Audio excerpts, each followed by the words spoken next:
पानी मेरे से सुना दे पाश्चात्य स्थान मोहन कृष्ण प्रेम बताए थे कृष्ण नामनी गौरन और मन देवाय गौरम नित्य जय जगत्ताय कृष्ण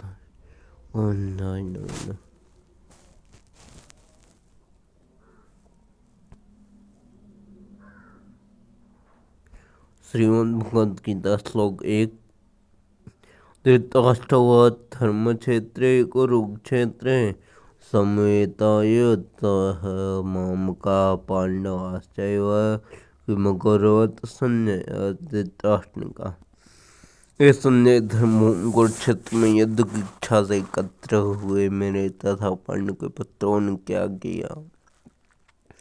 भगवद गीता एक बहुपठित आस्तिक ज्ञान है जो गीता मात्र में सार रूप में दिया हुआ है। इसमें यह उल्लेख है कि मनुष्य को चाहिए कि वह श्री कृष्ण के भक्त की सहायता से संरक्षण करते हुए भगवद गीता का अध्ययन करे और स्वार्थ प्रेरित व्याख्याओं के बिना इसे समझने का प्रयास करे। कृष्ण अर्जुन ने जिस प्रकार साक्षात भगवान कृष्ण गीता सुनी और उसका उपदेश ग्रहण किया, इस प्रकार की स्पष्ट अनुभूति का उदाहरण भगवद गीता में ही है।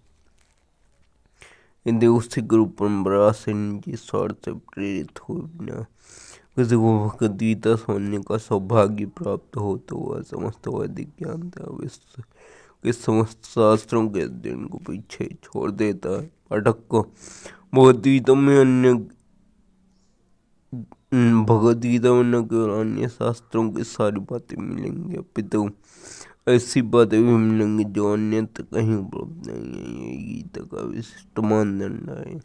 स्वयं भगवान श्री कृष्ण द्वारा साक्षात उच्चरित होने के कारण यह पूर्ण आस्तिक विज्ञान है।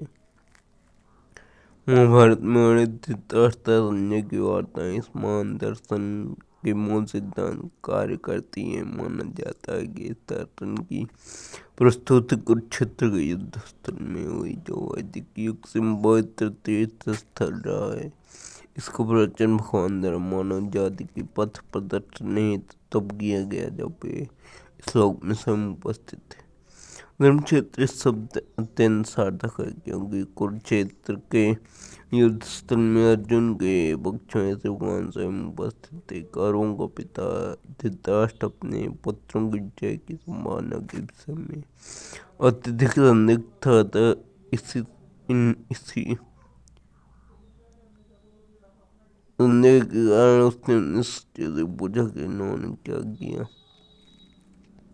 अस्वस्थ था कि उसके पुत्र तथा उसके छोटे भाई पांडु के पुत्र कुरुक्षेत्र के युद्ध भूमि में निर्णयात्मक संग्राम के लिए एकत्र हुए हैं।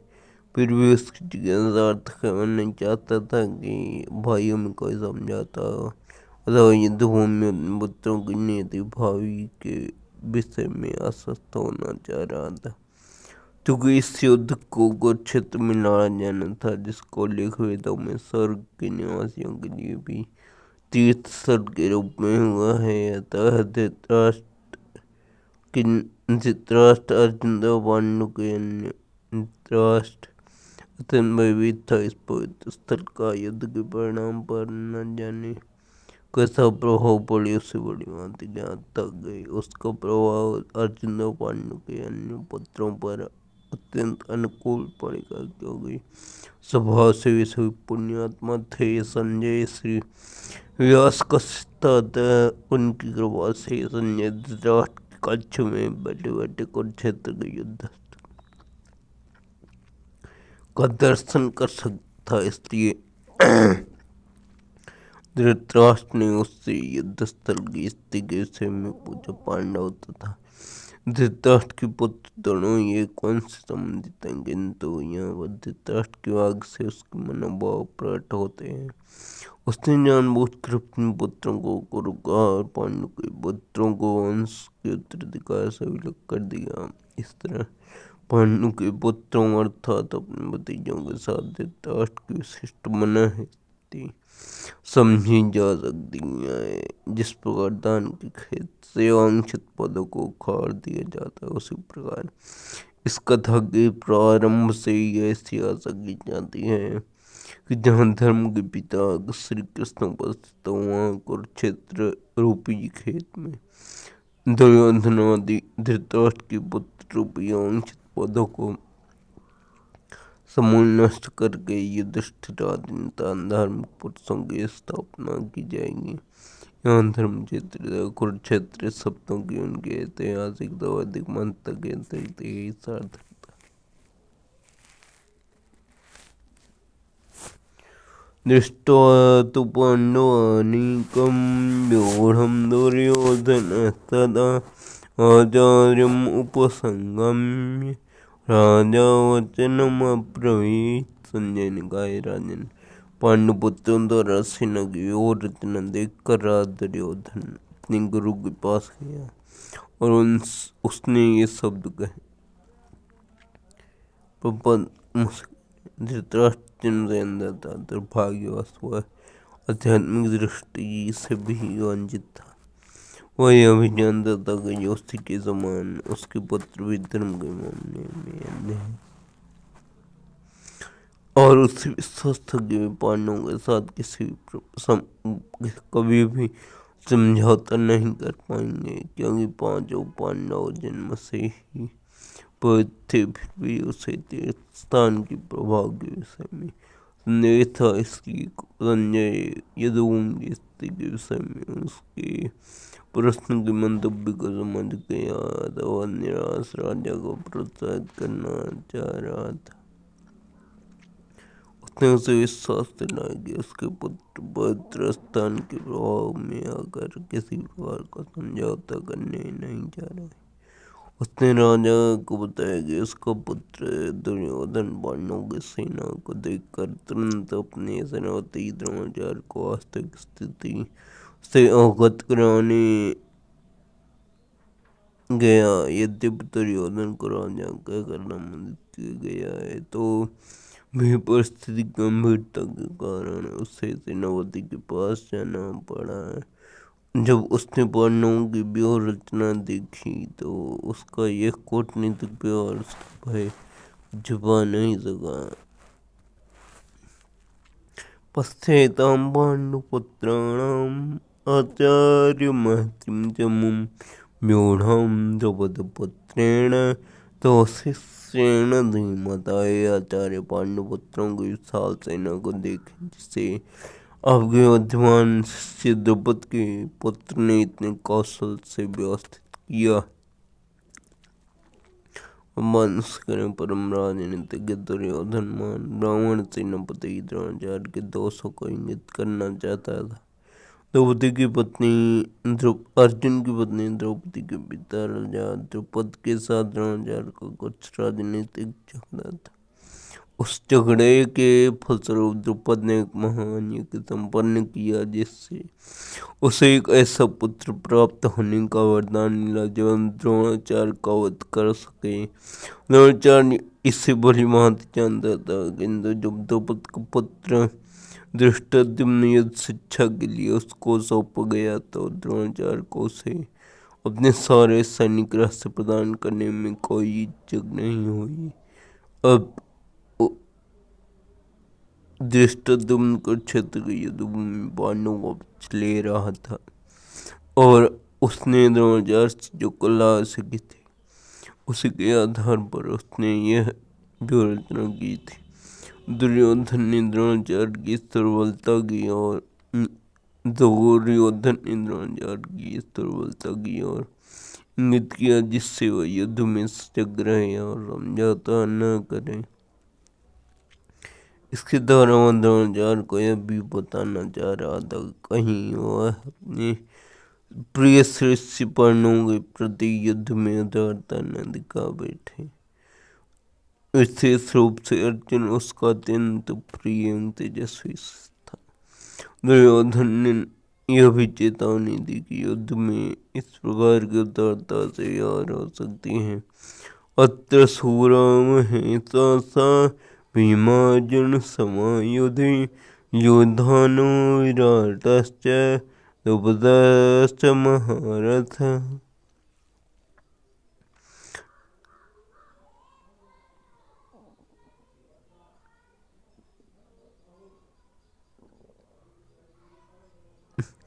इस सेना में भीम तथा अर्जुन के समान युद्ध करने वाले अनेक वीर धनुर्धर यथा महारथी योद्धा विराट तथा द्रुपद प्रपंच। दिव्य युद्ध कलम में द्रोणाचार्य की महान शक्ति के समक्ष धृष्टद्युम्न महत्वपूर्ण बाधक नहीं था, किंतु ऐसे अनेक योद्धा थे जिनसे भय था। दुर्योधन ने विजय पथ में अत्यंत बाधक बताता है, क्योंकि इनमें से उतक योद्धा भीम तथा अर्जुन के समान दुर्जय था। उसे भीम तथा अर्जुन के बल का ज्ञान था, इसलिए वह अन्यों की तुलना इन दोनों से करता है। धृष्टकेतुश्चिकितानः काशीराजश्च वीर्यवान् पुरजित कुंती भोजश्च शैब्यश्च नरपुंगवः। इनके साथी धृष्टकेतु, चकितान, काशीराज, पुरजित, कुंती भोज जैसे महान शक्तिशाली योद्धा भी हैं। युधामन्युश्च विक्रांत उत्तमौजाश्च वीर्यवान् सौभद्र द्रौपदेयाश्च सर्वैव महारथाः। पराक्रमी युधामन्यु अत्यंत शक्तिशाली उत्तमौजा, सौभद्र का पुत्र था द्रौपदी का पुत्र, ये सभी महारथी हैं। अस्माकं तु विशिष्टाये तान्निबोधयति द्विजोत्तमः। नायका मम सैन्यस्य संज्ञार्थं तान् ब्रवीमि ते। दुहे ब्रह्मत्रष्टा, आपकी सूचना के लिए मैं अपनी सेना के उन नायकों के विषय में बताना चाहूँगा जो मेरी सेना को संचालित करने में विशेष रूप से निपुण है। भगवान भीष्मश्च कर्णश्च कृपश्च समितिञ्जयः अश्वत्थामा विकर्णश्च सौमदत्तिस्तथैव च। मेरी सेना में स्वयं आप भीष्म, कर्ण, कृपाचार्य, अश्वत्थामा, विकर्ण तथा सौमदत्त का पुत्र वरिष्ठ आदि हैं, जो युद्ध में सदैव विजयी रहे हैं, पांच हैं। दुर्योधन द्वितीय वीरों का उल्लेख करता है जो सदैव विजयी होते रहे हैं। विकर्ण दुर्योधन को भाई है, अश्वत्थामा द्रोणाचार्य का पुत्र है, और सौमदत्त वरिष्ठ वाहिनिकों की राजा का पुत्र है। कर्ण अर्जुन का दवाई है, क्योंकि वो कुंती के गर्भ से पांडु के साथ विवाहित होने के पूर्व उत्पन्न हुआ था। कृपाचार्य की जुड़वा बहन द्रोणाचार्य को भी आई थी। अन्ये जब बहवः शूरा मदर्थे त्यक्त जीविता नानाशस्त्र प्रहरणा सर्वे युद्ध विशारदा। ऐसे अन्य अनेक वीर भी हैं जो मेरे लिए अपना जीवन त्याग करने के लिए उद्यत हैं। वे विविध प्रकार के हथियारों से सज्जित हैं और युद्ध विद्या में निपुण हैं। जब जहाँ तक अन्यों का यथा जयद्रथ और मदाशल्य का संबंध है, वे सब दुर्योधन के लिए अपने प्राणों की आहुति देने के लिए तैयार रहते थे। दूसरे शब्दों में यह पूर्व निश्चित है कि वे अपापित दुर्योधन के दल में सम्मिलित होने के कारण कुरुक्षेत्र के युद्ध में मारे जाएंगे। निस्संदेह अपने मित्रों की संयुक्त शक्ति के कारण दुर्योधन अपनी विजय के प्रति आश्वस्त। अपर्याप्तं तदस्माकं बलं भीष्माभिरक्षितं पर्याप्तं चितमेतेषां बलं भीमाभिरक्षितम्। हमारी शक्ति अपरिमेय है और हम सब पितामह द्वारा बलिमान संरक्षित हैं, जबकि पांडवों की शक्ति भीम द्वारा बलिमान संरक्षित होकर भी सीमित है। यहाँ पर दुर्योधन ने तुलनात्मक शक्ति का अनुमान प्रस्तुत किया है। वो सोचता है कि अत्यंत अनुभवी सेनानायक भीष्म पितामह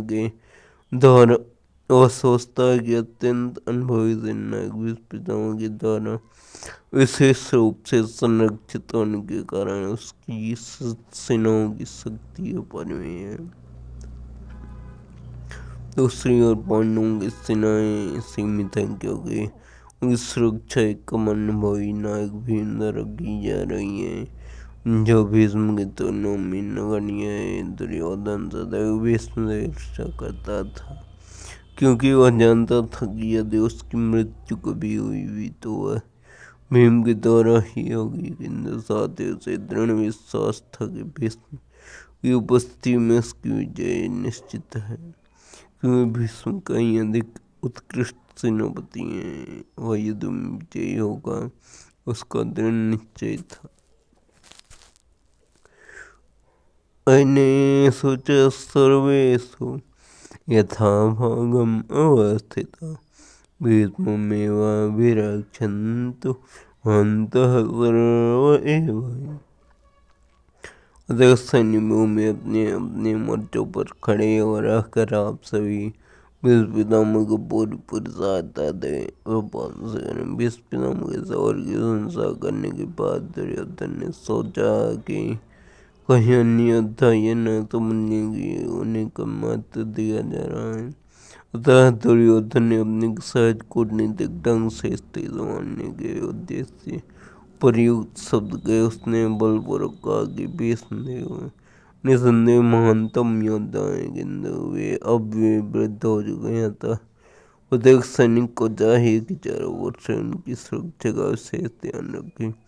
हो सकता है कि वे किसी एक दिशा में युद्ध करने में लग जाएं और शत्रु इसका लाभ उठा ले। अतः यह आवश्यक है कि अन्य योद्धा मोर्चों पर अपनी अपनी स्थिति पर अडिग रहें और शत्रु को व्यूह न तोड़ने दें। दुर्योधन को पूर्ण विश्वास था कि कुरुओं की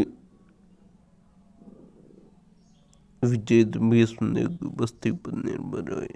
उस युद्ध में भीष्मदेव तो द्रोणाचार्य के पूर्ण सहयोग की आशा थी, क्योंकि वह अच्छी तरह जानता था कि इन दोनों ने उस समय एक शब्द भी नहीं कहा था जब अर्जुन की पत्नी द्रौपदी को असहाय अवस्था में वर्षों में नग्न किया जा रहा था। जब उसने उनसे न्याय की भीख मांगी थी, जानते हुए भी कि इन दोनों सेनापतियों के मन में पांडवों के प्रबल स्नेह था।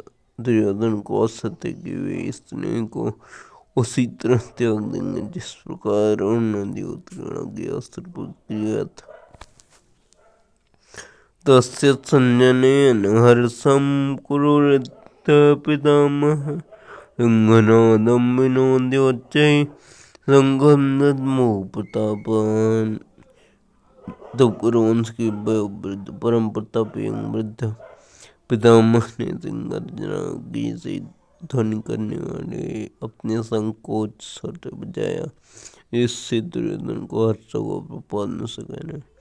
कुरुवंश के वयोवृद्ध पितामह अपने पौत्र दुर्योधन को मनोभाव जान गए और उसके प्रति अपनी स्वाभाविक दयावश उन्होंने उसे प्रसन्न करने के लिए अत्यंत उच्च स्वर से अपना संकोचाया। जो उनकी संघ के समान स्थिति के अनुरूप था। अप्रत्यक्ष रूप से संघ के द्वारा अधिकात्मक ढंग से उन्होंने अपने हताश पौत्र दुर्योधन को बता दिया कि नहीं, युद्ध में विजय की आशा नहीं है, क्योंकि दूसरे पक्ष में साक्षात भगवान श्री कृष्ण। फिर भी युद्ध को मार्गदर्शन करना उनका कर्तव्य था और इस समय में कोई कसर नहीं रखेंगे। सशंकाश्च वीर्यश्च पणवानक गोमुखा सहसैवाभ्यान्यन्तः शताब्दस्तु मनोभात्।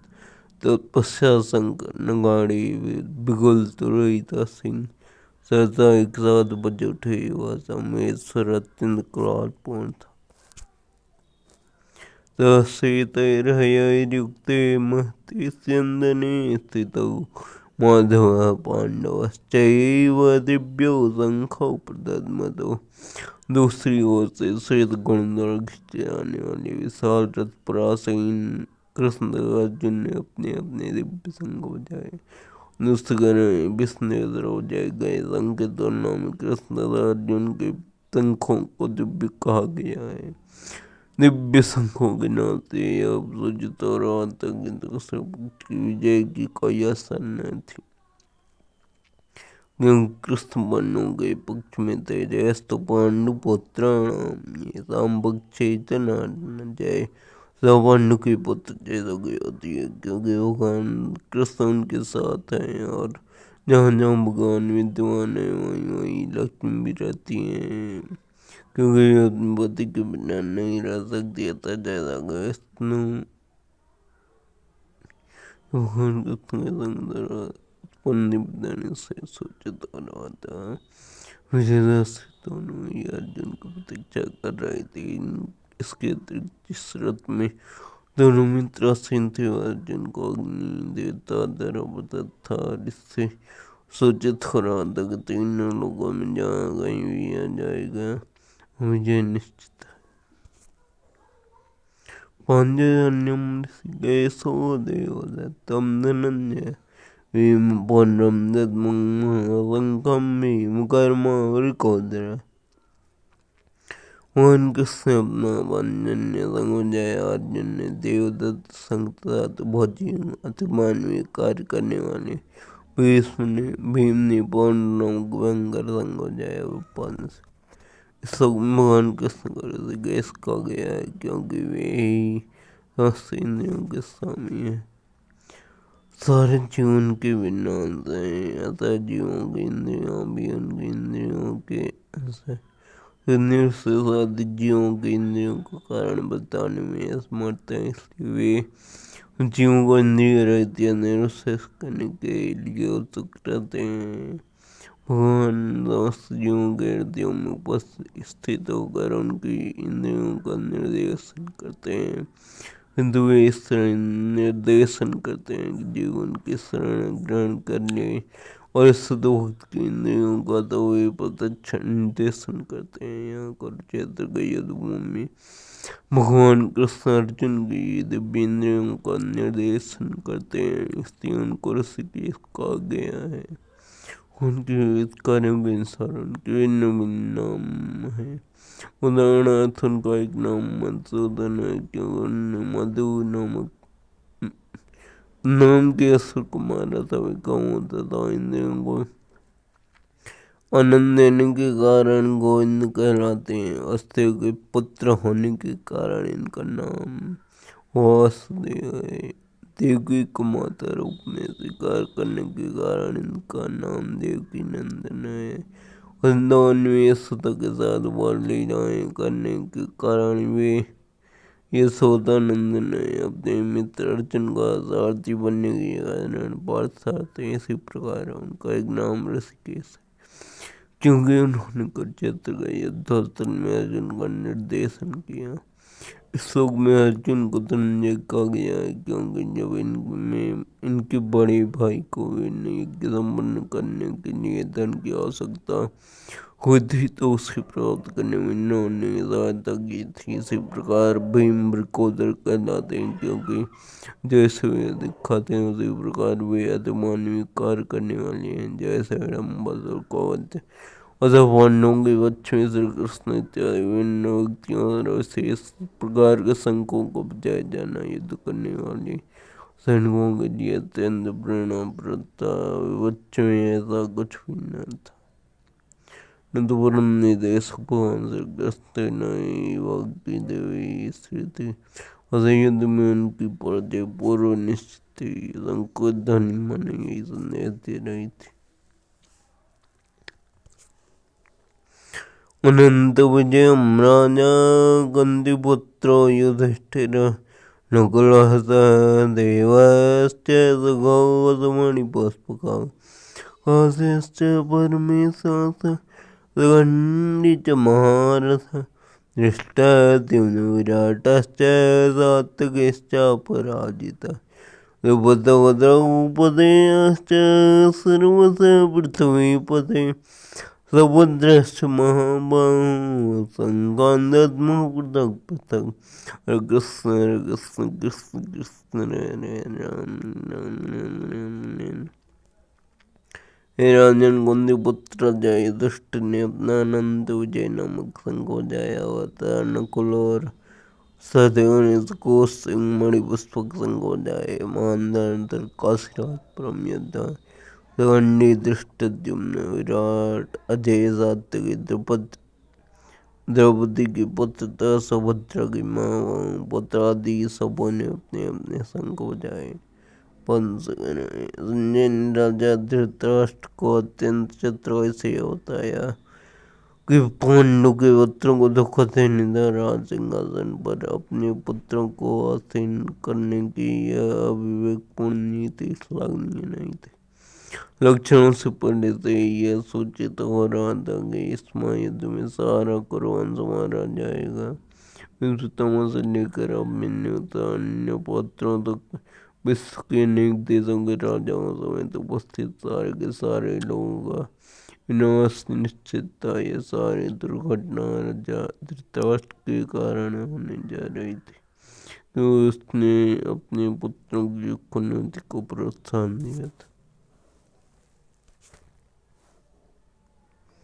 सघोषोधार्तराष्ट्राणां हृदयान्यप्यदारयत् नभश्च पृथ्वीं चैव समूलाभ्यनुनादयन्। विभिन्न संघों के धन कुलाल पूर्ण बन गई, जो आकाश पृथ्वी का शब्दायमान करती यो इस राष्ट्र के पुत्रों के हृदयों को विदीर्ण करने लगी। जब विष्णु दुर्योधन के पक्ष के अन्य वीरों ने अपने अपने संग बजाए तो पांडवों के हृदय विदीर्ण नहीं हुए। ऐसे घटनाओं का वर्णन नहीं मिलता, किंतु इस श्लोक में कहा गया है कि पांडव पक्ष के शंखनाद से धृतराष्ट्र के पुत्रों के हृदय विदीर्ण हो गए। इसका कारण है स्वयं पांडव तो भगवान कृष्ण को इस साथ से परमेश्वर की शरण ग्रहण करने वाले को किसी भी प्रकार का भय नहीं रह जाता, चाहे वो कितनी विपत्ति में क्यों न हो। सम्यवस्थितान् दृष्ट्वा कविध्वज वृत्तिस्तम्भाते धनुर्वद्यम्य पांडव ऋषिकेशं तदा वाक्यं महीपते। उस समय हनुमान से अंकित ध्वजा लगे रथ पर आसीन पांडुपुत्र अर्जुन अपना धनुष उठाकर तीर चलाने के लिए उद्यत हुआ है। राजन धृतराष्ट्र के पुत्रों को युग में खड़ा देखकर अर्जुन ने श्री कृष्ण से वचन कहे। युद्ध प्रारंभ होने ही वाला था। उपहार युक्त कथन से ज्ञात होता है कि पांडवों की सेना की अप्रत्याशित व्यवस्था से धृतराष्ट्र के पुत्र बहुत कुछ निरुत्साहित थे। युद्धभूमि में पांडवों का निर्देशन भगवान कृष्ण के आदेश अनुसार हो रहा था। अर्जुन की ध्वजा पर हनुमान का चिन्ह विजय का सूचक है, क्योंकि हनुमान ने राम द्वारा रावण युद्ध में राम की सहायता की थी, इससे राम जी हुए थे। इस समय अर्जुन की सहायता के लिए उनके रथ पर राम हनुमान दोनों उपस्थित थे। भगवान कृष्ण साक्षात राम में और जहाँ भी राम रहते हैं वहाँ उनका नित्य सेवक हनुमान होता है और उनके नित्य संगनी में देवी सीता उपस्थित रहती हैं। अतः अर्जुन के लिए किसी भी शत्रु से भय का कोई कारण नहीं था।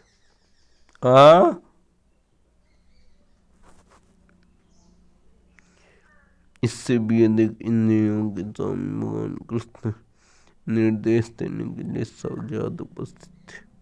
इस प्रकार अर्जुन को युद्ध करने के मामले में सारा सत्परामर्श प्राप्त था। ऐसी स्थितियों में जिनकी व्यवस्था भगवान ने अपने शाश्वत भक्त के लिए की थी, निश्चित विजय के लक्षण थे। अर्जुनोवाच स्नेहोरुभयोर्मध्ये रथं स्थापयाम्युत यावदेतान्निरीक्षेऽहं योद्धुकामो नवस्थितान् कर्मया स योद्धव्यम् अस्मिन् रणसमुद्यमे। अर्जुन ने कहा, यह अच्युत कृपा करके मेरा रथ दोनों सेनाओं के बीच ले चलें, जिस समय यहाँ उपस्थित युद्ध की अभिलाषा रखने वालों की शस्त्रों के समान परीक्षा में जिनसे मुझे संघर्ष करना है नहीं देख सकूं। जब श्री कृष्ण किंतु वे हित की कृपा अपने मित्र के साथ सेवा में लगे हुए थे। वे अपने भक्तों पर स्नेह दिखाने में कभी नहीं चूकते। इसलिए अर्जुन ने उन्हें अच्युत कहा है, सारथी रूप में उन्हें अर्जुन की आज्ञा का पालन करना था। और इसमें उन्होंने कोई संकोच नहीं किया और उन्हें का गरम किया गया। यद्यपि उन्होंने अपने वक्त का दिवस स्वीकार किया था, किंतु इससे उनकी परम इससे अक्षुण्ण बनी रहे। प्रत्येक परिस्थिति में वे इंद्रियों के स्वामी भगवान ऋषिकेश है। भगवान और उनकी सेवा का संबंध अत्यंत मधुर एवं दिव्य होता है। सेवक स्वामी की सेवा करने के लिए सदैव उद्यत रहता है और भगवान भी भक्त कुछ न कुछ सेवा करने की कोशिश में रहते हैं। इसमें विशेष आनंद का अनुभव करते हैं कि वे स्वयं आज्ञादाता न बने, अपितु उनके भक्त उन्हें आज्ञा दें। चूँकि वे स्वामी हैं अतः सभी लोग उनके आज्ञा पालक का है और उनके ऊपर उनको आज्ञा देने वाला कोई नहीं है। किंतु जब ये देखते हैं कि इनका शुद्ध भक्त आज्ञा दे रहा है तो उन्हें दिव्य आनंद मिलता है। यद्यपि वे समस्त परिस्थिति में अक्षत रहने वाले हैं। भगवान का शुद्ध भक्त होने के कारण अर्जुन को अपने बंधु बांधवों से युद्ध करने की तनिक भी इच्छा न थी, किंतु दुर्योधन द्वारा शांतिपूर्ण समझौता न करके धर्मिता पर अवतार होने के कारण उसे युद्धभूमि आना पड़ा था। वह यह जानने के लिए अत्यंत उत्सुक था कि युद्धभूमि कौन कौन से अग्रणीय व्यक्ति उपस्थित हैं। यद्यपि युद्धभूमि शांति प्रयास होगा कोई प्रश्न नहीं उठता, तो भी वह उन्हें फिर से देखना जा रहा था और यह देखना जा रहा था कि वे इस अवांछित युद्ध पर किस हद तक तुले हुए हैं। योतमानमेक्षेऽहं ययेतेऽत्र समागता धातराष्ट्रस्य दौर्बोध्यैर्योध्ये प्रतिकीर्तः। मुझे इन लोगों को देखने दीजिए जो यहाँ पर धृतराष्ट्र के द्रौपदी पुत्र दुर्योधन को प्रसन्न करने की इच्छा से लड़ने के लिए आए हुए हैं। यह सर्वविदित था कि दुर्योधन अपने पिता धृतराष्ट्र के साठगांठ से पापूर्ण योजनाएं बनाकर पांडवों के राज्य को हड़पना चाहता था। जिन समस्त लोगों ने दुर्योधन को पक्ष ग्रहण किया था वे उसी के समान जन्म रहे होंगे। युद्ध प्रारंभ होने की पूरी तो जानने नहीं चाहता था कि कौन कौन से लोग आए हुए हैं, किंतु उनके समझौता का प्रस्ताव रखने की इसकी कोई योजना नहीं थी। यह भी तथ्य था कि वह उनकी शक्ति का जिनको से सामना करना था अनुमान लगाने की दृष्टि से उन्हें देखना चाह रहा था।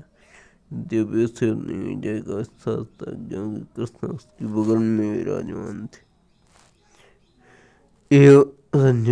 एवं मुक्तो ऋषिकेश गणाकेशेन भारत तनयोरुभयोर्मध्ये स्थापयित्वा रथोत्तमम्।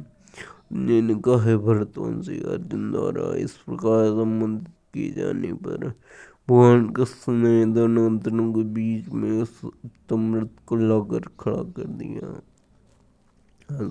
इस श्लोक में अर्जुन को गणकेश कहा गया है। गण का अर्थ है नीत। अर्जुन नीत को जीत लेता है, गणकेश कहलाता है। नीत का अर्थ अज्ञान भी है, अतः अर्जुन ने कृष्ण की मित्रता के कारण नीत तथा अज्ञान दोनों पर विजय प्राप्त की थी।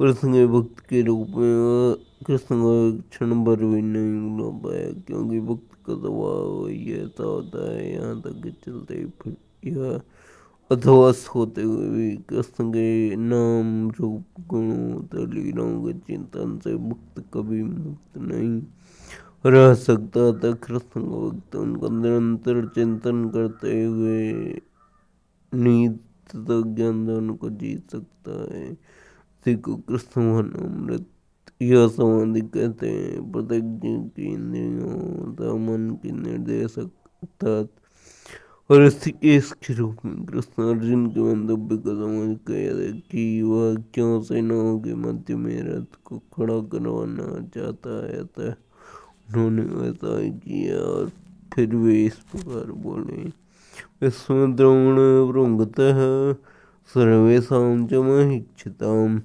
वाच पार्थ पश्चेतान् सम्मेतान् कुरुन्निधि। विस्मद्रोण स्वर के अन्य समस्त राजाओं के सामने वह अन्य गाये पार्थ यहाँ पर एकत्र सारे कुरुओं को देखो। उससे कहने समस्तियों के परमात्मा स्वरूप भगवान कृष्ण यह जान देते कि अर्जुन के मन में क्या बीत रहा है। इस प्रसंग में ऋषिकेश शब्द का प्रयोग सूचित करता है कि वे सब कुछ जानते थे। इसी प्रकार पार्थ सप्त अर्थात प्रथाया कुंतीपुत्र भी अर्जुन के लिए प्रयुक्त होने के कारण महत्वपूर्ण है। मित्र के रूप में वे अर्जुन को बता देना चाहते थे कि चूंकि अर्जुन के पिता वासुदेव की बहन प्रथा का पुत्र था, इसलिए उन्होंने अर्जुन का सारथी बनना स्वीकार किया था। किंतु जब उन्होंने अर्जुन से कुरुओं को देखो कहा तो इससे उनका क्या अभिप्राय था? क्या अर्जुन वहीं रुककर युद्ध करना नहीं चाहता था? कृष्ण को अपनी बुआ प्रथा के पुत्र से कभी भी ऐसी आशा नहीं थी। इस प्रकार कृष्ण ने अपने मित्र को मना स्थिति की पूर्व सूचना प्रयास दी।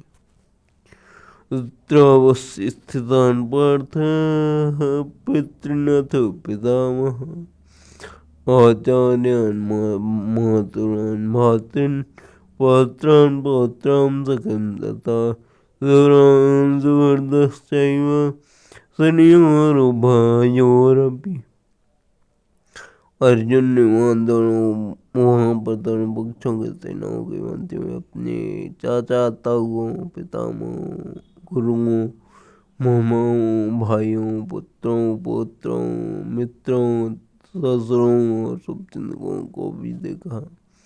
अर्जुन युद्धभूमि में अपने सभी संबंधियों को देख सका। वह अपने पिता के समकालीन वर्षवा जैसे व्यक्तियों विष्णु सोमदत्त जैसे पितामह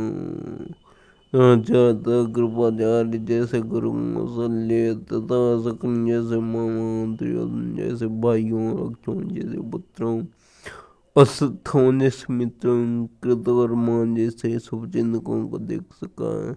उन सेनाओं को भी देख सका जिसमें उनके अनेक सेवक थे। तम कांते सर्वान् बन्धुनवस्थितान् कृपया पर्यावेष्टौ सीतन्निदमब्रवीत्। कुंतीपुत्र अर्जुन ने मित्रों तथा संबंधियों की इन श्रेणियों को देखा तो वह करुणा से अभिभूत हो गया और इस प्रकार बोला, अर्जुन उवाच दृष्ट्वेमं सजनं कृष्णं युत्सं समुपस्थितं सीदन्तीमं गात्राणि मुखं च वर्षस्यति। अर्जुन ने कहा, कृष्ण इस प्रकार युद्ध की इच्छा रखने वाले अपने मित्रों तथा संबंधियों को अपने समक्ष उपस्थित देखकर मेरे शरीर के अंग कांप रहे हैं और मेरा मुख सूखा जा रहा है। वंश यथार्थ भक्ति से युक्त मनुष्य में वे सारे सद्गुण रहते हैं जो सत्पुरुषों या देवताओं में पाए जाते हैं। जबकि यह भक्त अपने शिक्षा संस्कृति के द्वारा बौद्धिक योग्यताओं में चाहे कितना ही उन्नत क्यों न हो, इन ईश्वरीकरणों से विहीन होता है। अतः सज्जनता मित्रता संबंधियों इस भूमि में देखते ही अर्जुन उन सबों के लिए करुणा से अभिभूत हो गया जिन्होंने परस्पर युद्ध करने का निश्चय किया। जहाँ तक अपने सैनिकों का संबंध था वह उनके प्रति प्रारंभ से दयालु था। विपक्षी दल के सैनिकों के आसन्न मृत्यु को देखकर वह उन पर भी दया का अनुभव कर रहा था। और जब वह इस प्रकार सोच रहा था तो उसके अंगों में कंपन होने लगा और मुख सूख गया। उन सबको युद्धाभिमुख देखकर उसे आश्चर्य भी हुआ, पर यह सारा कर्म अर्जुन के सगे संबंधी उससे युद्ध करने आए थे। जब इसका उल्लेख नहीं है तो भी सहज अनुमान लगाया जा सकता है कि न केवल उसके अंग कांप रहे थे और मुख सूख रहा था, वे तो और देवस्त्रोदन भी कर रहा था। अर्जुन में ऐसे दक्षिण के दुर्बलता के कारण नहीं अपितु कृतज्ञ कोमलता के कारण थे। जो भगवान के सदुक्त रक्षण तक आ गया। यस्यास्ते भक्तिर भगवत कंचना सर्वैर्गुणैस्तत्र समासते राम। राम भक्त है कुतो महत्गुण मनोरथेनास्ति दावतो वही।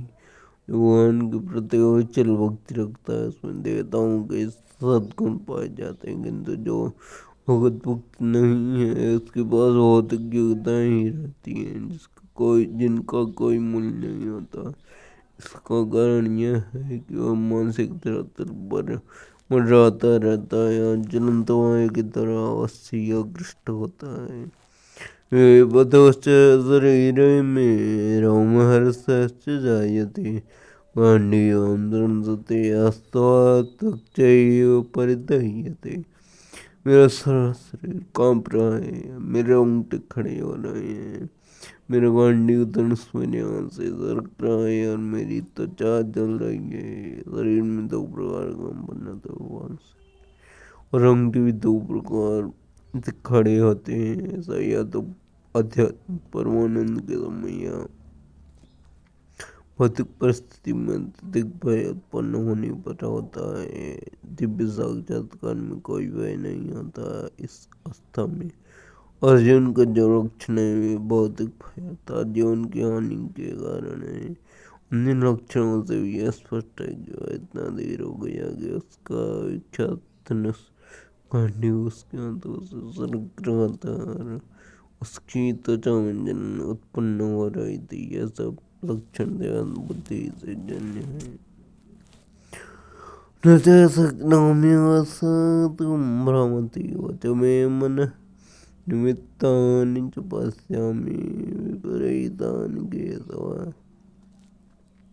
मैं यहाँ अभारती खड़ा रहने में समर्थ हूँ। मैं अपने को बोल रहा हूँ, मेरा सिर चकरा रहा है।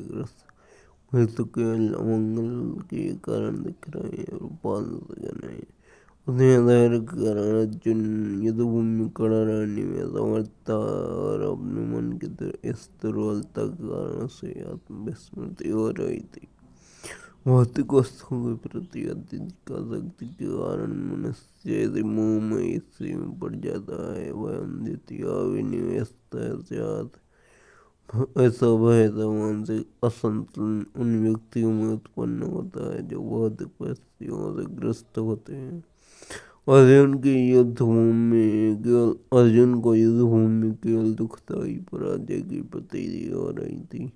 वह सत्य पर विजय पाकर भी सुखी नहीं होगा। निमित्तानि विपरीतानि शब्द महत्वपूर्ण है। जब मनुष्य को अपनी आशाओं में केवल निराशा दिखती है तो वह सोचता है कि मैं यहाँ क्यों। प्रत्येक प्राणी अपने मन में तो अपने में और अपने स्वार्थ में रुचि रखता है। किसी की परमात्मा में रुचि नहीं होती। कृष्ण की इच्छा से अर्जुन अपने स्वार्थ के प्रति ज्ञान दिखा रहा है। मनुष्य का वास्तविक स्वार्थ उस समय कृष्ण में निहित है और जीव से भूल जाता है। इसलिए उसे बहुत कष्ट उठाने पड़ते हैं। अर्जुन ने सोचा कि उसकी विजय केवल उसके सुख का कारण बन सकती है। न च श्रेयोनुपश्यामि हस्तासुजन्मये न काङ्क्षे विजयं कृष्ण न च राज्यं सुखानि च।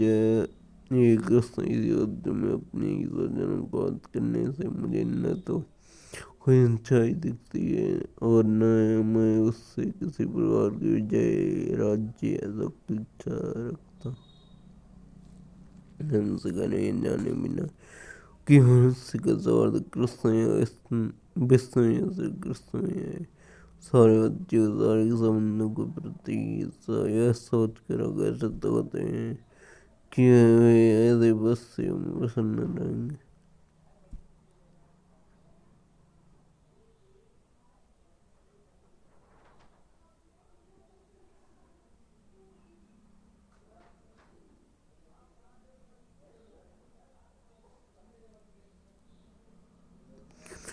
इस सिद्धांत पद के कारण में खुद सुख के कारण को भी भूल जाते हैं। अर्जुन तो सत्य का परम नैतिक धर्म भूल गया था। कहा जाता है कि दो प्रकार के मनुष्य परम शक्तिशाली जागरणवान सूर्यमंडल में प्रवेश करने के योग्य होते हैं। एक है यह एक तो सन्यासी जो कृष्ण की आज्ञा से युद्ध में मरता है, और दूसरा एक तो क्षत्रिय जो कृष्ण की आज्ञा से युद्ध में मरता है, और दूसरा सन्यासी जो अत्याधिक अनुशीलन में लगा रहता है। अर्जुन अपने शत्रुओं को भी मारने से मुकर्रा है। क्यों? अर्जुन अपने शत्रुओं को भी मारने से मुकर्रा है। अपने अन्यों की बात तो छोड़ दें, बस होता है कि सज्जनों को मानने दें, उससे जीवन में सुख नहीं मिल सकेगा, तो वह सुनने के लिए इच्छुक नहीं।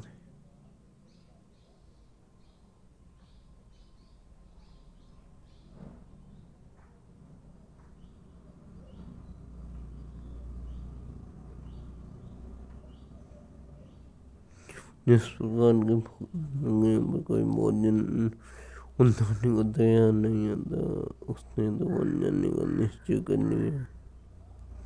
पूर्ण जीवन काट सके, किंतु क्षत्रिय होने के नाते उसे जीवन निर्वाह के लिए राज्य चाहे बांध सकना, क्योंकि क्षत्रिय कोई अन्य कार्य नहीं कर सकता।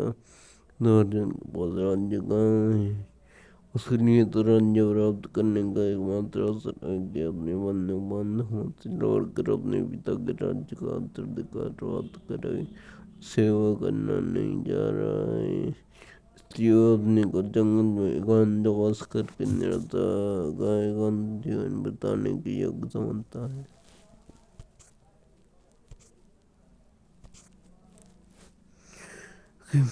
राज्येन गोविंद भोगे जीवितेन वा ये सामर्थे कांक्षितं न राज्यं भोगादवानि च तैमेव स्थिता युद्धे प्राणान् त्यक्त्वा धनानि च आचार्य पितरः पुत्रः सदैव च पितामहः मातुलः पुत्रः शालादमन्दिनः तथा एतान् हन्तुमिच्छामि गुणतोऽपि मधुसूदन अपित्रैलोक्यराज्यस्य हेतो किन्नु मयि कृते यद्यदार्थराष्ट्रान्न प्रीतिस्य जनार्दन। हे गोविंद, में राज्य सुख तो इस जीवन से क्या लाभ, क्योंकि जिन सारे लोगों के लिए हमने चाहते हैं वे ही इस युद्ध में खड़े हैं। हे मधुसूदन, जुगर्जन वित्तगण पुत्रगण पितामह मामा दूर पौत्रगण सालेता अन्य सारे संबंधी अपना अपना धन एवं प्राण देने के लिए तत्पर हैं, और मैं समझ खड़े हैं। तुम फिर मैं इन सबको क्यों मानना चाहूँगा? भले वे मुझे क्या न मार डाले, वे ज्यों कि पलक में इन सबों से लड़ने को तैयार नहीं। बोलने में भले भले भले मुझे तीनों लोग क्यों न मिलते हों, इस पृथ्वी की तो बात ही छोड़ दें। भला धृतराष्ट्र के पुत्रों को मारकर हमें कौन सी प्रसन्नता मिलेगी? उसके अर्जुन ने भगवान कृष्ण को गोविंद का सम्बोधित किया, क्योंकि वे कमता इंद्रियों को की समस्त प्रसन्नता के विषय श्रेष्ठ शब्द का प्रयोग करके अर्जुन संकेत करता है। कृष्ण यह समझे कि अर्जुन की इंद्रियां कैसे तृप्त होंगी, किंतु गोविंद हमारी इंद्रियों को तुष्ट करने के लिए नहीं है। हाँ, यदि हम गोविंद की इंद्रियों को तुष्ट करने का प्रयास करते हैं तो हमारी इंद्रियां स्वतः तुष्ट होते हैं। भौतिक दृष्टि से प्रत्येक व्यक्ति अपनी इंद्रियों को तुष्ट करना चाहता है, और चाहता है कि ईश्वर उसकी आज्ञा पालन की तरह काम करें। जिन ईश्वर उसकी उनकी तृप्ति वहीं तक करते हैं जितने जितने जितने के वे पात्र होते हैं। उस हद तक नहीं जितना वे चाहते हैं। जब कोई इसके मार्ग ग्रहण करता है, अर्थात जब वह अपनी इंद्रियों की तृप्ति की निंदा कर गोविंद की इंद्रियों को तुष्ट करने का प्रयास करता है,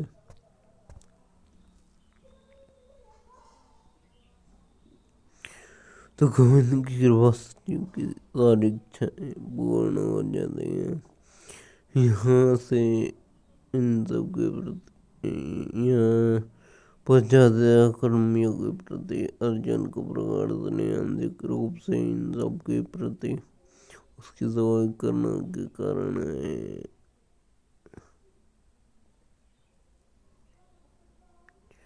युद्ध करने के लिए तैयार नहीं है। हर व्यक्ति अपने भगव प्रदर्शन अपने मित्र के समझ करना चाहता है, किंतु अर्जुन भय उसके सारे मित्रता में मारे जाएंगे और विजय के पश्चात उनके साथ अपने वैभव का उपयोग नहीं करेगा। भौतिक जीवन का सामान्य का झुका है, किंतु आध्यात्मिक जीवन इससे सर्वथा भिन्न होता है। वक्त भगवान की इच्छाओं की पूर्ति करना चाहता है, अतः अधिक इच्छा होने पर वह भगवान की सेवा के लिए सारे ऐश्वर्य स्वीकार कर सकता है, किंतु यदि अधिक इच्छा न हो तो वह एक पैसा भी ग्रहण नहीं करता।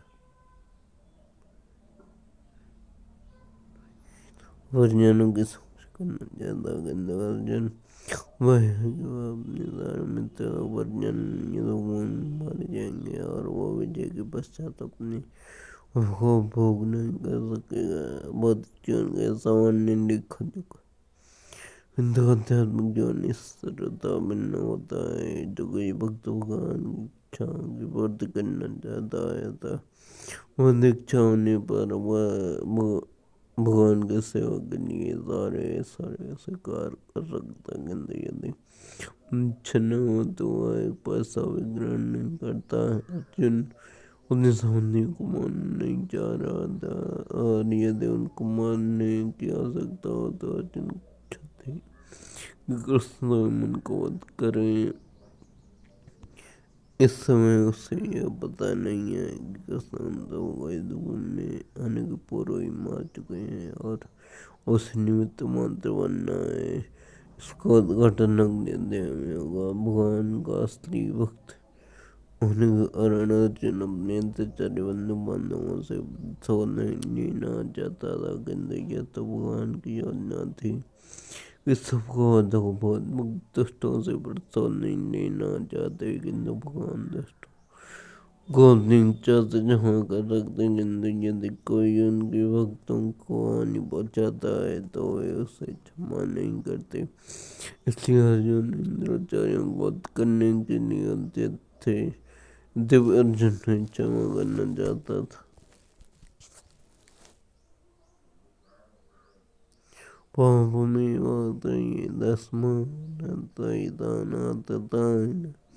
तस्मान्नरावयं हन्तुं धार्तराष्ट्रान् सबान्धवान् स्वजनं कथं हत्वा सुखनात्यामुमादौ। यदि हम ऐसे आत्ताइयों का वध करते हैं तो हम पर पाप चढ़ेगा।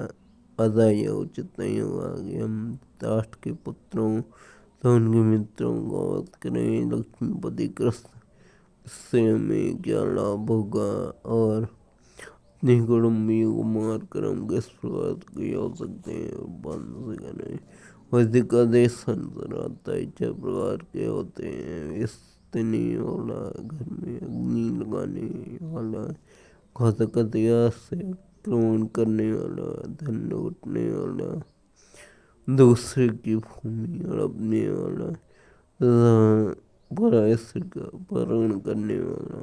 ऐसे आत्ताइयों का तुरंत वध कर देना चाहिए, क्योंकि इनके वध से कोई पाप नहीं लगता। आत्ताइयों का इस तरह वध करना किसी सामान्य व्यक्ति का शोभा दे सकता है, किंतु अर्जुन कोई सामान्य व्यक्ति नहीं है, स्वभाव से साधु है।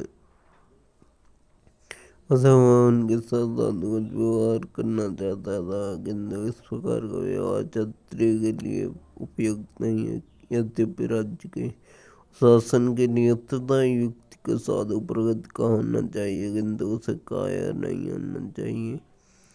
उदाहरणार्थ भगवान राम इतने साधु थे कि आज भी लोग राम राज्य में रहना चाहते हैं, किंतु उन्होंने कभी कायरता प्रदर्शित नहीं की। रावण उत्साही था क्योंकि वह राम की पत्नी सीता का अपहरण करके लेके गया, किंतु राम ने उसे ऐसा पाठ पढ़ाया जो विश्व इतिहास में भी जोड़ है। अर्जुन के संग में श्रेष्ठ प्रकार के अत्याइयों से भेंट होती है। यह उसके निजी पितामह, आचार्य, मित्र, पुत्र, पौत्र इत्यादि। इसलिए अर्जुन ने विचार किया कि उनके प्रतिवस्था होने जैसे कटुक व्यवहार न करे। इसके अतिरिक्त साधु पुरुषों को चौंक करने की सलाह दी जाती है। साधु पुरुषों के लिए ऐसे आदेश किसी राजनीतिक आपातकाल से अधिक महत्व रखते हैं। इसलिए अर्जुन ने विचार किया कि राजनीतिक कारणों से स्वजनों को वध करने की अपेक्षा सदाचार की दृष्टि से नीचाव कर देना श्रेयस्कर होगा। शैक्षणिक सुख के लिए इस तरह वध करना लाभप्रद नहीं होगा। अंततः जब राज्यता से प्राप्त सुख स्थायी नहीं है, तो फिर अपने स्वजनों को मार कर वो अपने जीवन मुक्ति का संकट में क्यों डाले। अर्जुन द्वारा कृष्ण को माधव अथवा लक्ष्मीपति के रूप में दमन करना भी सार्थक है। वह लक्ष्मीपति कृष्ण को यह बताना चाह रहा था कि वे उसे ऐसा करने के लिए प्रयत्न करें इससे निष्ठ हो, किंतु कृष्ण कभी भी किसी का निष्ठ नहीं चाहते, तुमको तो कदापि नहीं।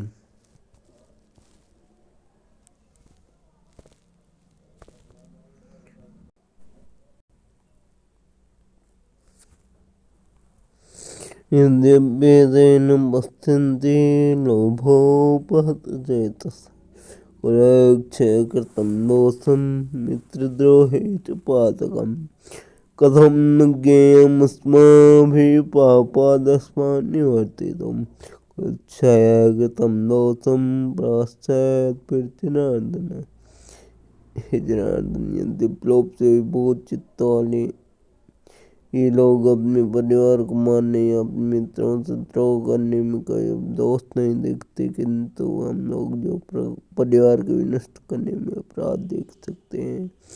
ऐसे पाप कर्मों में क्या प्रवृत्ता करें। क्षत्रिय से आशा नहीं की जाती कि वह अपने विपक्षी दल द्वारा युद्ध करने या जुआ खेलने का आमंत्रण दिए जाने पर मना करे।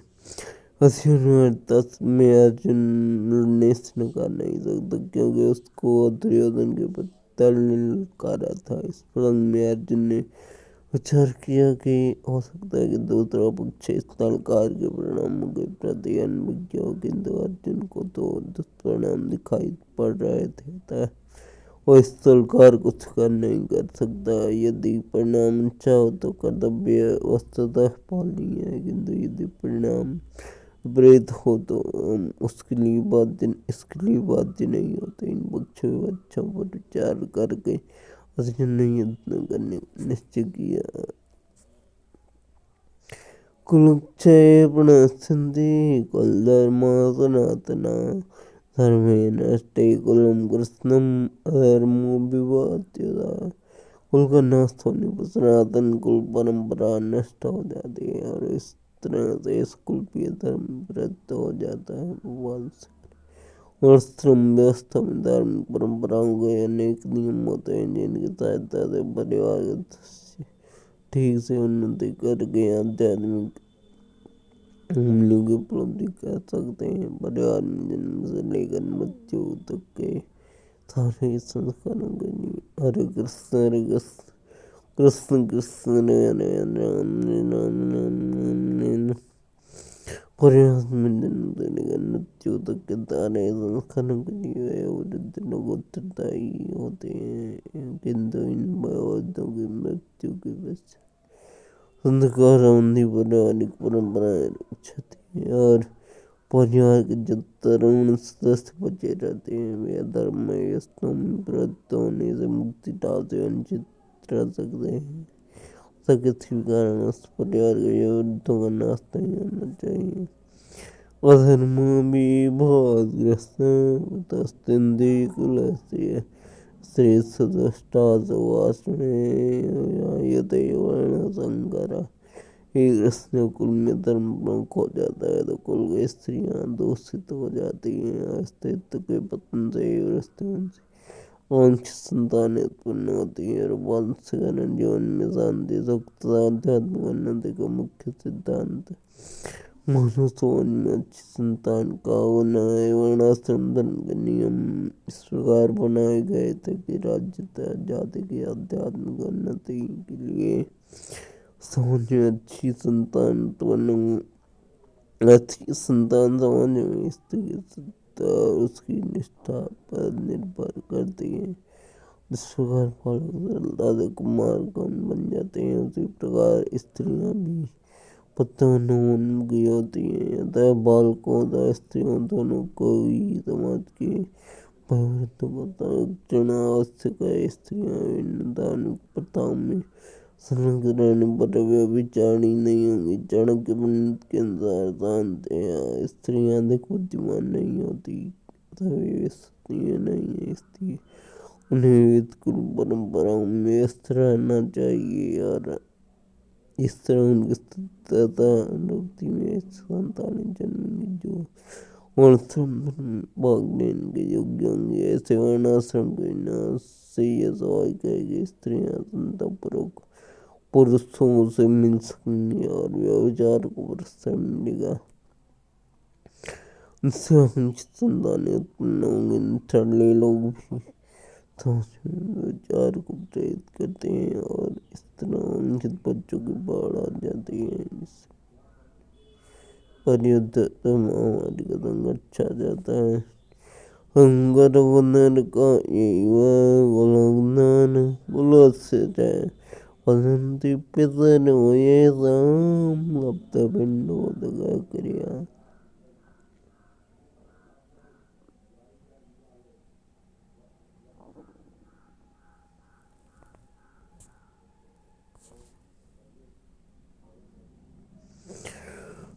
जिस संतानों की वृद्धि से निश्चय परिवार के लिए तथा पारिवारिक परंपरा को नष्ट करने वालों के लिए नारकीय जीवन उत्पन्न होता है। ऐसे प्रत्येक पर के पितर लोग कर जाते हैं क्योंकि निर्जलता पिंडदान देने की क्रियाएं समाप्त हो जाती हैं।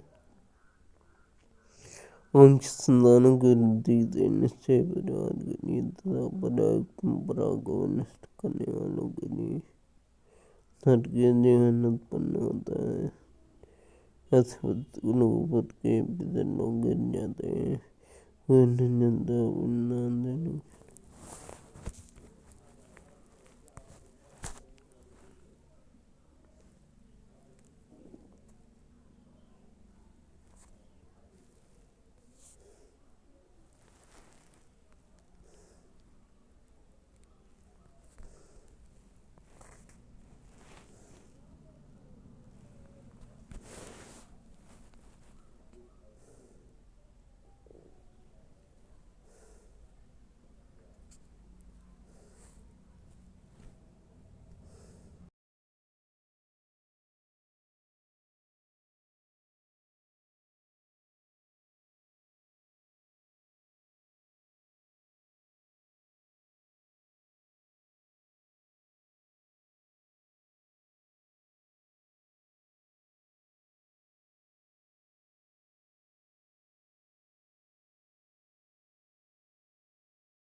अरे हम दोस्त उसके साथ हमने भेजा, हमें बैलेंस को बताओ ना, बताओ कुछ। हमारे नंबरवा तोहर से नाम व्हाट्सअप नाम हमारे चलत बने। अरे बस उन उस हमारे बैलेंस को बताओ ना, बढ़ा घटा ही मरा ठीक, बस यह वो गुरु। व्हाट्सअप ना चलत बना, यही हमारा ना भेजे, नहीं भेज दे होगी मोबाइल ये गड़बड़ बना।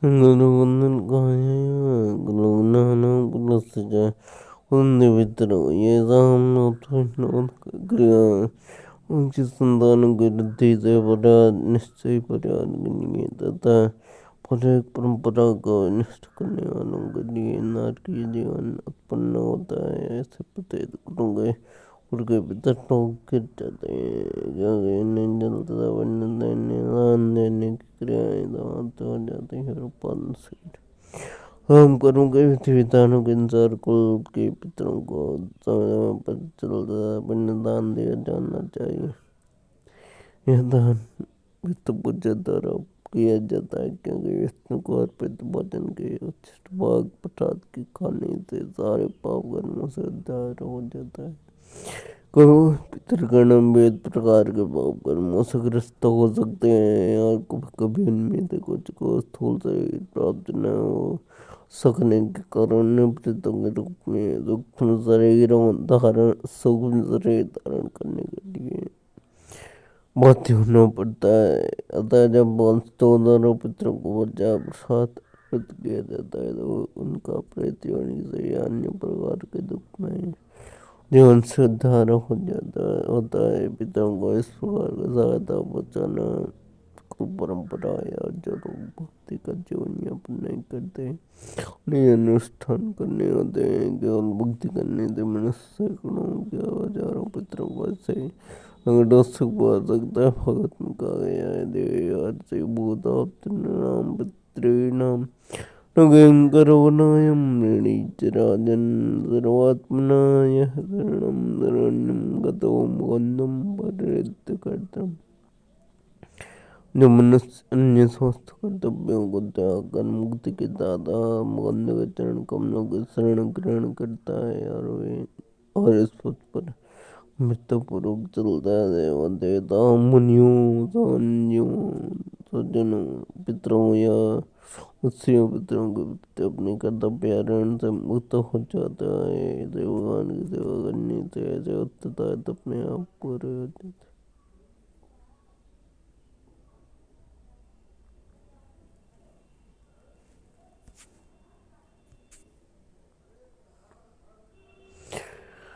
दोते रहते गुरुना नाम कार गई उदाहरण दे जाते धर्म गुल धर्म जो लोग कुल परंपरा को नष्ट करते हैं और इस तरह उन जिस संतानों को जन्म देते हैं उनके दुष्कर्म समस्त प्रकार की अमनायक पर योजनाएं पर्यावरण कल्याणकारी व नष्ट हो जाते हैं। सनातन धर्म या वर्णाश्रम धर्म द्वारा निर्धारित मानव समाज के चारों वर्णों के लिए सामुदायिक योजनाएं पर्यावरण कल्याणकारी इसलिए नियोजित है कि मनुष्य चरम मोक्ष प्राप्त कर सके। समाज के नेतृत्व नायक उदाहरण सनातन धर्म परंपरा के विखंडन से उस समाज में अवस्था फैलती है। फलस्वरूप लोग जान के अंधेरे को भूल जाते हैं,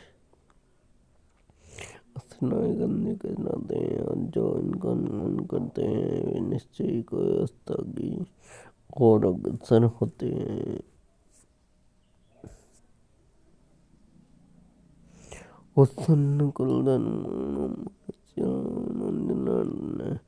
नृकेनियतमासो भवतीत्यनुरोत्सवः एवं गुरु परंपरा से चुनाए जो लोग कुल धर्म का नाश करते हैं वे सदैव नरक में वास करते हैं।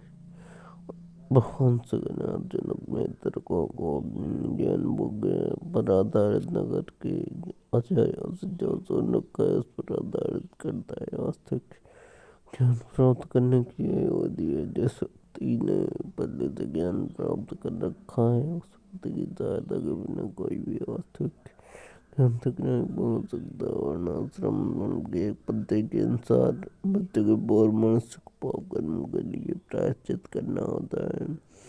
जो पाप में से इस विधि का अवश्य उपयोग करना चाहिए। ऐसा कि अपने मन से निश्चित रूप से नरक से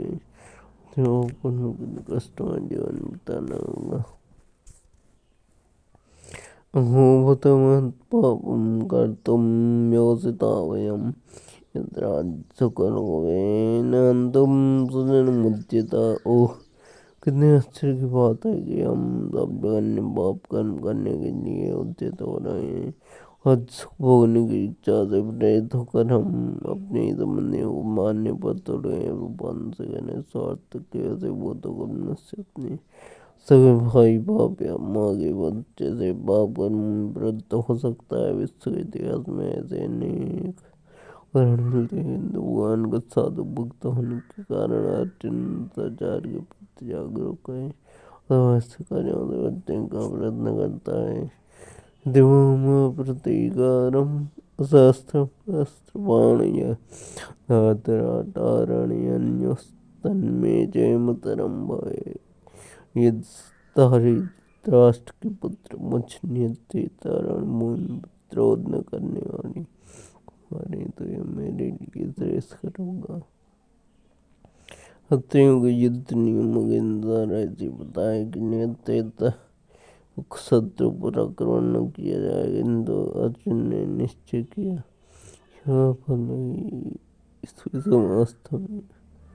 अर्जुन ने निश्चय किया कि शत्रु बोले इस वास्तव में उस पर आक्रमण कर दें, किंतु वह युद्ध नहीं करेगा। उसने इस पर विचार नहीं किया कि दूसरा दल युद्ध के लिए कितना क्षत्रियों के युद्ध नियम के अनुसार ऐसे बताया कि निहत्था शत्रु पर आक्रमण किया जाए, किंतु अर्जुन ने निश्चय किया कि वह बोले इस अवस्था में इस पर आक्रमण कर दें, किंतु युद्ध नहीं करेगा। उसने इस पर विचार नहीं किया कि दूसरा दल युद्ध के लिए कितना वंचित है। इन सब लक्षणों के कारण उसकी दरिद्रता है जो भगवान की मुक्त होने के कारण उत्पन्न हुई। एवं मुक्त्वा संन्यासवाद एवं मुक्त्वा अर्जुनः संघे रतोपस्थोपाविशत् सज्जतां जापं सौगतं मुक्तमानसः।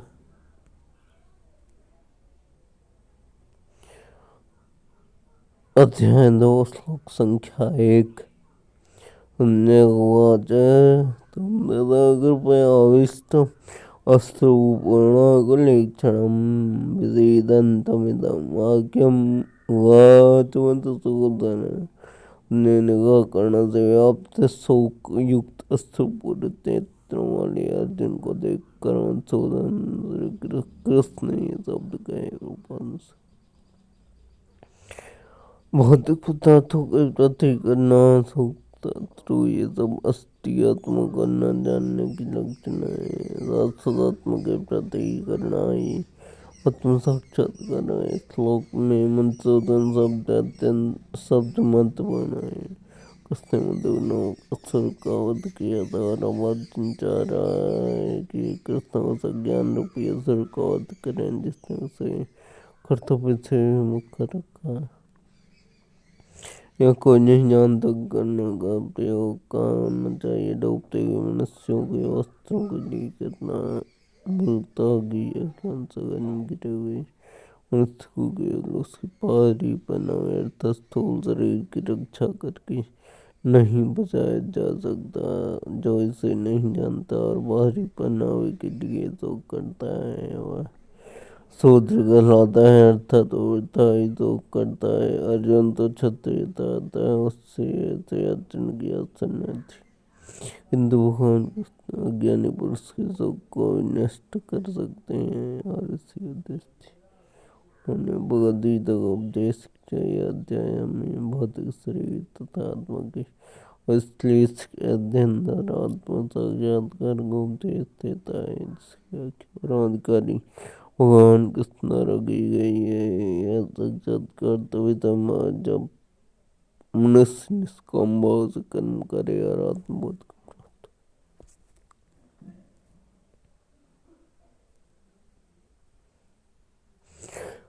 हो। कुतो स्मरणमिदं विस्मृतमुपस्थितम् अनादिजुष्टम् आचार्यम् अकीर्तिकरम् अर्जुन। भगवान ने कहा, अर्जुन तुम्हारे मन में यह कर्मश आया कैसे? यह उस मनुष्य के लिए तनिक भी अनुकूल नहीं है जीवन के मूल्य को जानता हो, इससे उच्च लोग भी नहीं। अभी तो अभ्यास की प्राप्ति होती है, पान से तथा भगवान अभिन्न नहीं। इसलिए श्री कृष्ण को संपूर्ण गीता में भगवान ने कहा गया है, भगवान परम सत्य की प्रकाष्ठा है। परम सत्य का बोध ज्ञान की तीन अवस्थाओं में होता है, ब्रह्म या निर्विशेष, सर्वव्यापी चेतना, परमात्मा या भगवान का अंतर्यामी रूप जो समस्त जो के हृदय में। तो भगवान या श्री भगवान कृष्ण श्रीमद् भगवत में परम सत्य की यह धारणा इस प्रकार बताई गई है, वदन्ति तत्तम यज्ञानमद्वयम् ब्रह्मेति परमात्मेति भगवानिति शब्दते। परंतु सत्य का ज्ञाता ज्ञान की तीन अवस्थाओं में करता है और ये सब अवस्थाएं एक रूप है। ये ब्रह्म परमात्मा भगवान के रूप में व्यक्त की जाती है। तीनों दिव्य पक्षों का स्वर्ग दृष्टांत समझाया जा सकता है, क्योंकि उसके भी तीन भिन्न भिन्न पक्ष होते हैं। तदो प्रकाश स्वर्ग तदो लोक जो सूर्य के प्रकाश का अध्ययन करता है वह नवत क्या है, जो सूर्य की सतह को समझता है वह कुछ आगे बढ़ा हुआ होता है, और जो सूर्य लोक में प्रवेश कर सकता है वह उत्तम ज्ञानी है। जो न सके सूर्य प्रकाश उसकी विश्वव्यापीता उसके निर्देश, जो न सके सूर्य प्रकाश उसकी विश्वव्यापीता उसके निर्देश प्रगति के तेज ज्ञान से ही तुष्ट हो जाता है।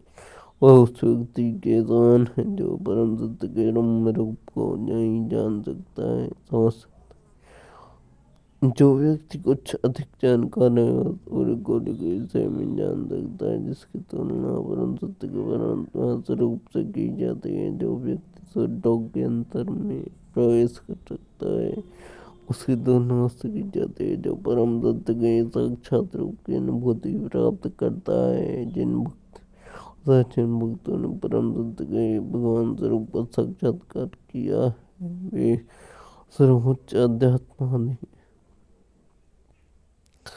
इतने परम सत्य के अध्ययन में सारे विद्यार्थी विषय के अध्ययन में लगे हुए हैं। सूर्य का प्रकाश, सूर्य का गोला तथा सूर्य के बीच बातें, इन तीनों को एक दूसरे से विलग नहीं किया जा सकता। फिर वे तीनों अवस्थाओं के अध्येता एक ही श्रेणी के नहीं होते। संस्कृत शब्द भगवान की व्याख्या वास्तविक के पिता पराशर ने की है। तमस्थन शक्ति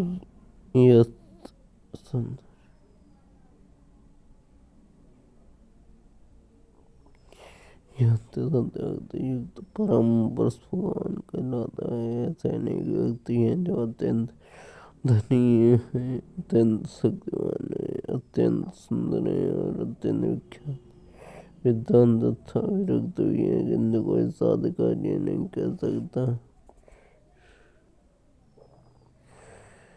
किसी पास सारा धन शक्ति आदि एकमात्र कृष्ण ही ऐसा दावा कर सकते हैं, क्योंकि वे भगवान है।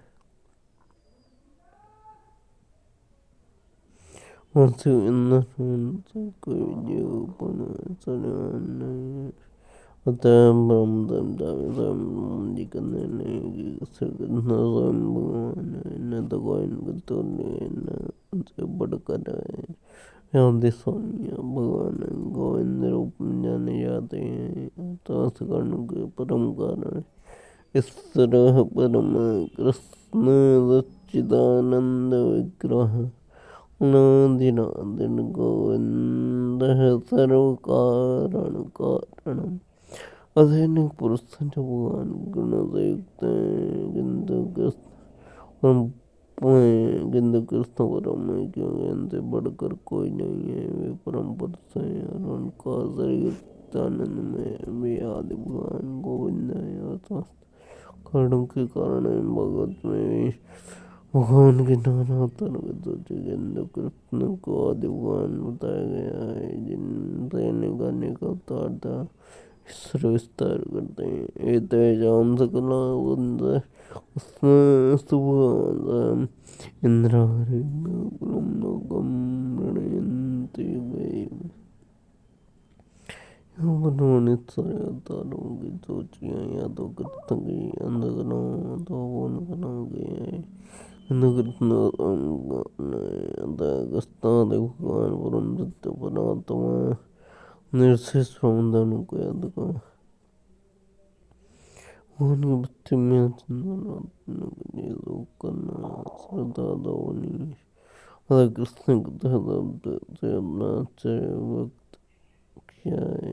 आज जैसी सब जाति के स्थिति जैसे मनिंदा की उम्मीद नहीं की जाती और सब अन्य व्यक्तियों पर लागू होता है जो जीवन के मूल्य को जानते हैं और जिनके सभ्यता पर निर्भर करते हैं। देहांत बुद्धि से प्रेरित मनुष्यों को यह ज्ञान नहीं रहता कि जीवन का उद्देश्य परम सत्य विष्णु या भगवान को साक्षात करना है। वे तो भौतिक जगत के बाह्य स्वरूपों से मोहित हो जाते हैं, तो ये नहीं समझ पाते कि मुक्ति क्या है। पुस्तकों बंधन से मुक्ति का कोई ज्ञान नहीं होता, वे नारी कहलाते हैं। यद्यपि जत्य था किंतु युद्ध चित्त गर्भवनी का तप सिद्ध हो रहा उसी का नारियों के लिए तो कदापि पता इस प्रकार को चलाना तो आध्यात्मिक जीवन व्रत करने में सहायक बनता है। नहीं इससे संसार में ख्याति प्राप्त की जा सकती है। कृष्ण ने अर्जुन पर इस प्रकार करने का अनुमोदन नहीं किया।